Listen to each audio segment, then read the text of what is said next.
Well, it's summertime, and we have 2 summers worth of movies to look forward to.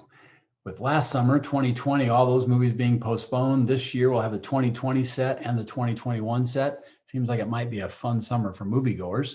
At the same time this is happening, the stock in a company called AMC, which owns lots of movie theaters around the country, is going way, way up. So the question I'm asking is, so are the movies coming out really that great, or is there something else going on here? I'm Kent Kramer, the Chief Investment Officer at Foster Group, and this is our perspective on what's been happening in markets recently and what we think smart investors should be thinking about along the way. It's been a few weeks since we looked at economic indicators, so let's have a quick look here. First, COVID-19. You can see globally, things are a little uneven. The United States is really coming back online. It seems like we're coming back to normal pretty fast. We have one of the highest vaccination rates in the world. As that continues to improve, our infection rates go down. People feel much more comfortable about being mobile.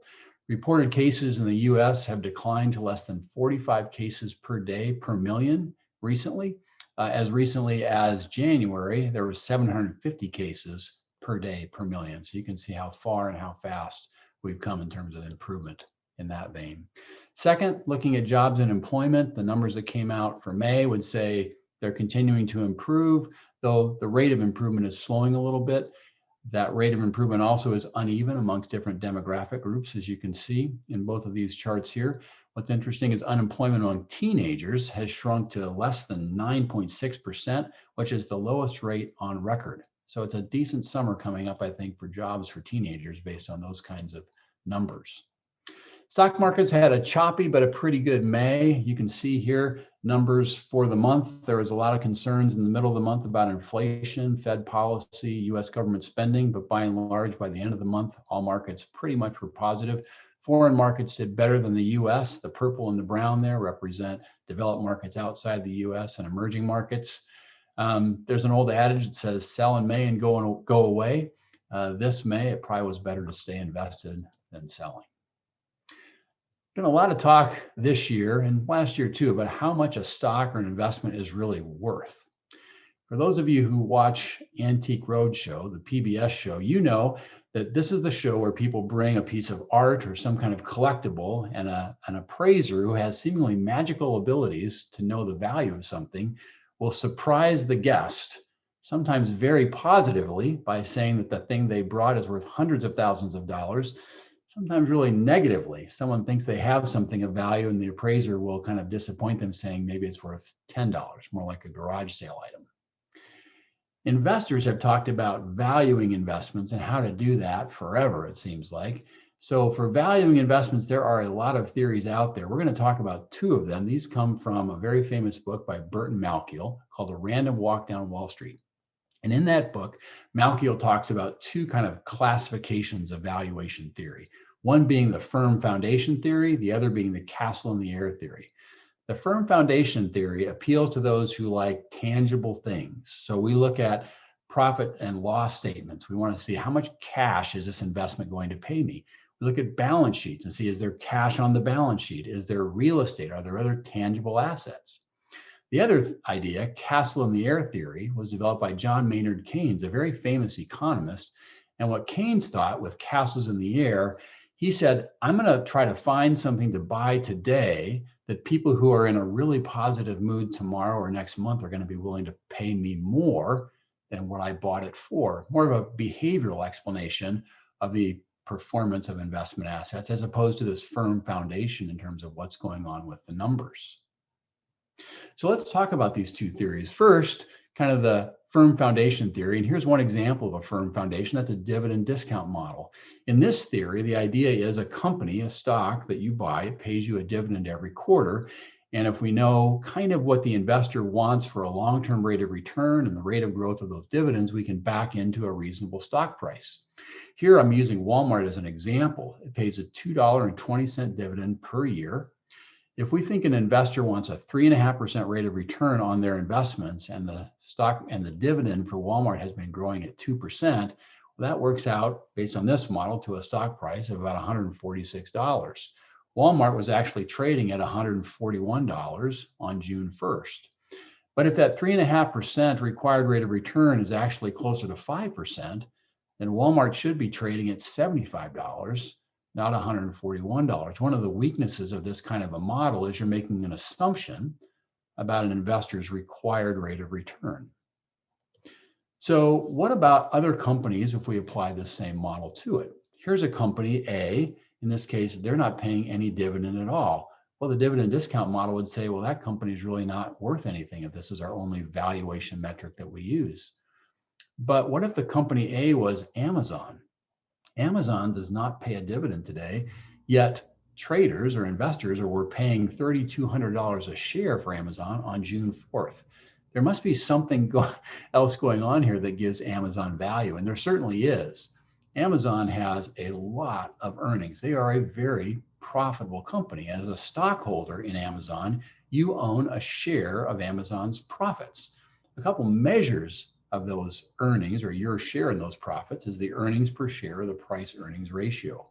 And here you can see those two ratios worked out. Amazon with $26.9 billion of profit, they're having a earnings per share of $52.55. Pretty strong. That's your share of the profits if you're a shareholder in Amazon.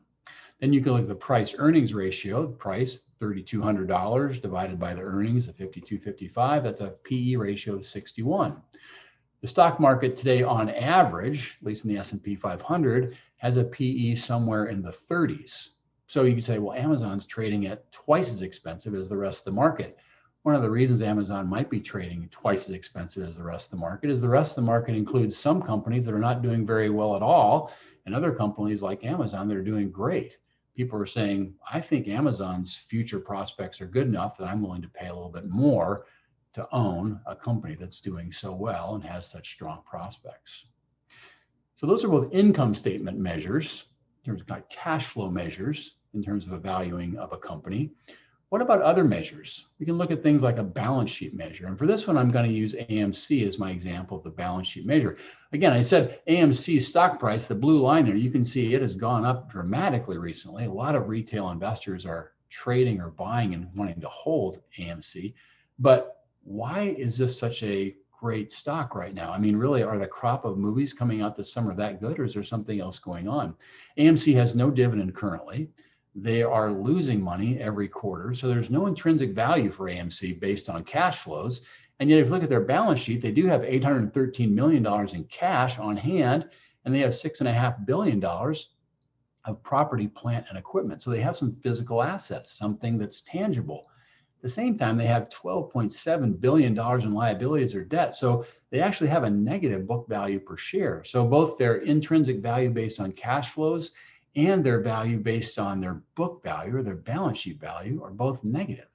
So why are people buying AMC? Well, there may be a castle in the air kind of explanation going on right now. Some people buying AMC are buying it because they're on a Reddit board somewhere, and they believe that if they buy the share today, someone else, maybe a week from now or 2 weeks from now, would be willing to pay them significantly more, maybe 10 or 20% more, because the activity is driving the stock price up. Others may look at a company like AMC and go, well, 2020 and 2021 so far haven't been great years for movie theaters, but there's a lot of demand out there from people who want to go back to movie theaters.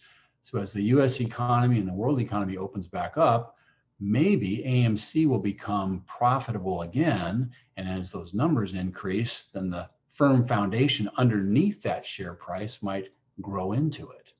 So these castles in the air story, like AMC, they're not without some underlying rationale or story. They just don't have a firm foundation yet, a tangible way of valuing them.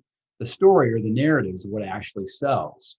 We have a lot of those things going on right now. If you think about the last couple of years, you look at castles in the air like AMC or GameStop, maybe Bitcoin or other cryptocurrencies, small biotech companies or battery tech startups.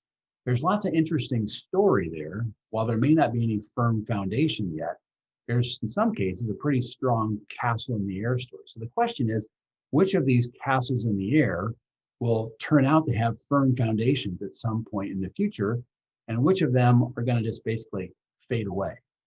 Amazon is a great example of a castle in the air story that really developed into a great firm foundation. Back in the late 1990s, the early 2000s, no one really thought that an online bookseller was going to become an international economic juggernaut. And yet that's exactly what happened. Amazon went from being castle in the air, losing money hand over fist, having no tangible assets, to becoming a global economic powerhouse. The question for investors, I think, is how much of their portfolio should be devoted to maybe castles in the air versus assets with firm foundations. And here we think that long-term portfolios, those portfolios that are being counted on to provide long-term financial security, let's say in retirement, to provide for college education for children, things like that, that those kinds of assets, the things dedicated to those meeting those goals, they should be invested in assets largely with firm foundations. Things that we can look at and say, there's a reason why that thing has a positive price. It has a dividend, it has positive cash flows, it has profits. Maybe it's a bond that's paying interest. Maybe it's a piece of real estate that really is valued at a very high number and there's a market for it.